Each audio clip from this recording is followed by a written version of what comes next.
आशुतोष, आपने तो शुरू से लेकर अभी तक सब कुछ देखा है, लेकिन क्या सीएम का ये कहना कि जल्द मजदूर बाहर निकाल लिए जाएंगे, एक डेडलाइन का ना होना, एक समय सीमा ना बताना, किस बात की ओर इशारा करता है? क्या संशय है अभी भी? दरअसल ये डर था जब शुरू के 13-14 दिनों तक सही जवाब सही समय पर नहीं मिला, सारी कोशिशें नाकामयाब हो गई, तो लोग डरते हैं क्योंकि उनको पता है कि एक दबाव बनता है, लोगों की उम्मीदें बढ़ती हैं। लेकिन आज अगर उन्होंने कहा है कि जल्दी हो जाएगा और 52 मीटर चुकी कोशिश हो चुकी है, 6 से 7 मीटर का है, वो क्यों आसान है उसको दिखाने के लिए दरअसल मैं जहां पर हूं इससे सही जगह हो नहीं सकती थी। अब अंदर मलबा किस तरह का, ये देखिए कुछ इस तरह का मलबा है। जब पहाड़ का हिस्सा, पहाड़ में यही सब स्ट्रक्चर होता है, ये नीचे गिर गया टनल में, अब आगे जब वो खोद रहे हैं तो उन्हें इसी तरह की चीजें मिल रही हैं, बेहद कच्चा है। फिलहाल लोहा या ऐसी कोई बड़ी ऑब्स्टेकल नहीं मिली है। हमने आपको ये भी दिखाया कि दरअसल कैसे एक पतली पाइप में, आप समझिए कि 800 मीटर पाइप के मुहाने पर एक आदमी बैठ के काम करता है, वो कितना मुश्किल है। लेकिन अब मैं आपको दिखाने वाला हूं कि जब ये 6 मीटर ड्रिलिंग हो जाएगी तो रेस्क्यू कैसे होगा। मेरे पास एनडीआरएफ का कोई कर्मी यहाँ नहीं है और आप समझ लीजिए कि ये ऐसे ही ये 2 मजदूर भाई हैं जिनके अपने वहां फंसे हैं और हम सुरंग के उस हिस्से में है जहां मलबा है। ये स्ट्रेचर सबसे पहले, जैसे पाइप इस पार पहुंचती है, एनडीआरएफ के कर्मी इस तरह का एक स्ट्रेचर लेके आएंगे। इसी स्ट्रेचर के नीचे दरअसल पहिए लगे हुए हैं ताकि फ्रिक्शन कम हो और इसकी वेलोसिटी, इसकी जो रफ्तार है वो बढ़ जाए। अब ये जैसे स्ट्रेचर इस पार आएगा, एनडीआरएफ के कर्मी और एक दूसरे की मदद करेंगे एक एक करके जाने के लिए। हमारे ये मजदूर भाई हैं और ये हमारी मदद के लिए इसलिए आए हैं ताकि हम ये समझा सके कि ऑपरेशन कितना जटिल है। आप जाएं इसके अंदर और ऐसे ही कर्मी जो है एक दूसरे की मदद करेंगे। अब इस पाइप के अंदर मैं दीपक को चाहूंगा दूसरी तरफ पहुंचे ताकि मैं आपको दिखाऊं कि फ्रिक्शन ड्रैग कितना आसान या कितना मुश्किल हो सकता है। अब इस पाइप के अंदर दरअसल एलईडी की स्ट्रिप लगी होंगी। जैसे ही कैमरा आपको यहां पहुंचेगा आपको दिखाई देगा कि इसमें एलईडी स्ट्रिप लगाई जाएगी और जैसे मजदूर यहां पर यानी लगभग 57 से 58 मीटर की दूरी पर आप पहुंच जाते हैं, तब वहां से स्ट्रेचर शुरू होगा और दूसरे मुहाने पर, यानी इस स्ट्रेचर के दोनों मुहानों पर दरअसल रस्सी लगी होगी और इस तरह दूसरे जो छोर पर होंगे एसडीआरएफ और एनडीआरएफ के लोग होंगे, वो इस रस्सी को खींचेंगे। अभी इसमें फ्रिक्शन और दबाव ज्यादा है क्योंकि दरअसल इसमें पहिए नहीं है, व्हील नहीं है और इसलिए थोड़ी मुश्किल है। 6 मीटर का जो दूरी है वो हमने 4 से 5 सेकंड में पूरी की। आप इससे अंदाजा लगा सकते हैं कि प्रति मजदूर को निकालने में 60 मीटर 57 मीटर लंबे उसमें लगभग 3 से 4 मिनट समय लग सकता है और इसलिए हम मान सकते हैं कि शायद 2 से ढाई घंटे में पूरा ऑपरेशन पूरा हो। एक मजदूर बाहर आया, दूसरे हिस्से से फिर स्ट्रेचर को खींच लिया जाएगा और इस प्रक्रिया के जरिए। लेकिन बड़ी चुनौती यही है कि अगले 5 मीटर जो खुदाई बाकी है, अब तक बाधा नहीं आई है। अगर इस तरह का कोई सरिया या इसका जाल आगे आता है, काटने में समय लगेगा, हटाने में समय लगेगा, पत्थर को तोड़ने में समय लगेगा। लेकिन चूंकि आज सुबह से अब तक जो शुरुआत हुई है वो ढेर सारी उम्मीदें लेकर के आई है, सब कुछ सकारात्मक रहा है और इसलिए ये जरूर माना जा रहा है कि संभवतः आज शाम को वो चमत्कार हो जाए। दरअसल रास्ता बाधित हो रहा है, मैं दीपक से कहूंगा आगे आ जाएं इस तरफ, क्योंकि ये जहां हम खड़े हैं बहुत क्रूशियल पॉइंट है। लॉजिस्टिक सपोर्ट यहां से आता जाता है कि अब बस इस तरह का ही मलबा बाकी है। और इतना बताऊं, इसकी कुल लंबाई जो मैंने नापी है वो 5.5 मीटर है और लगभग इतना ही ब्रेक थ्रू इस एक हिस्से, मलबे के एक हिस्से से लेके दूसरे हिस्से तक।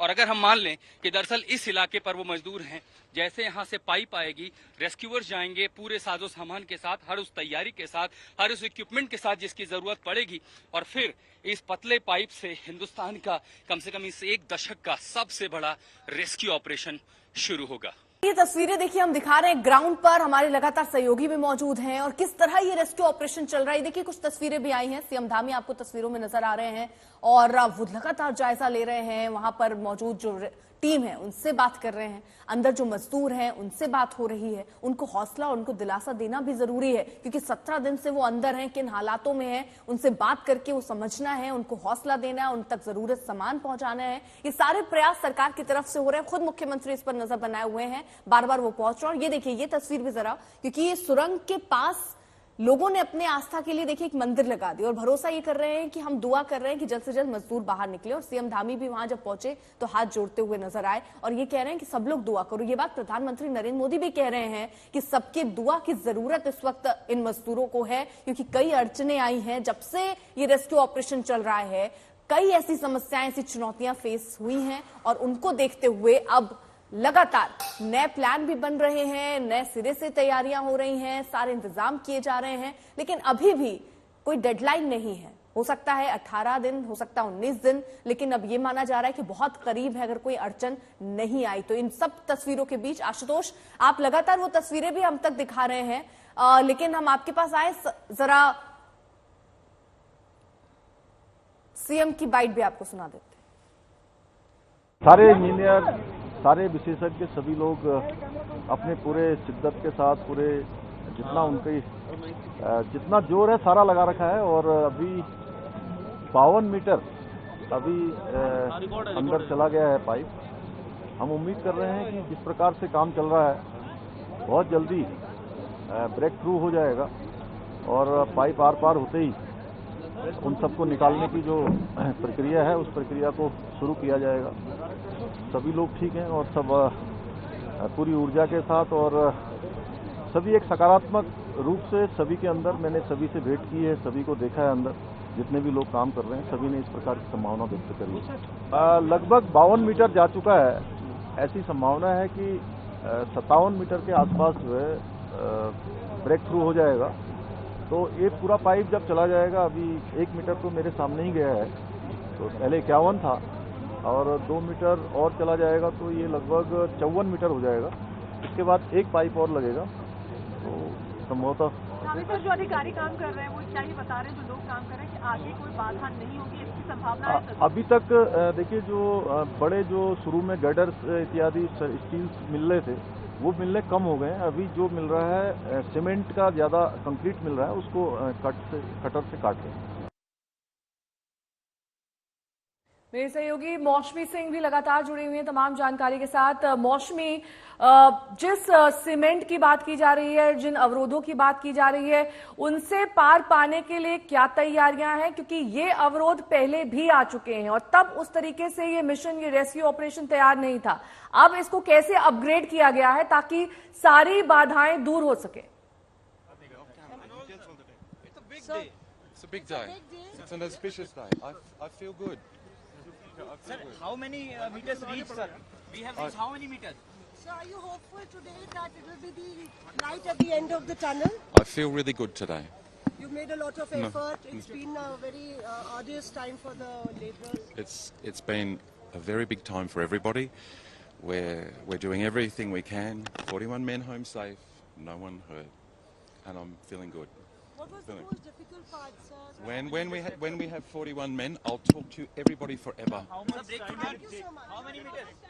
So, यहाँ पे आप सुन रहे थे कि आर्नोल्ड साहब जो जिनका लगातार एक्सपर्टीज लिया जा रहा था यहाँ पे रेस्क्यू ऑप्स में, वो ये बोल रहे हैं काफी पॉजिटिव उनकी टोन और उनका स्टेटमेंट कि ये बहुत बड़ा दिन है। मैं बहुत बहुत शुक्रगुजार हूँ।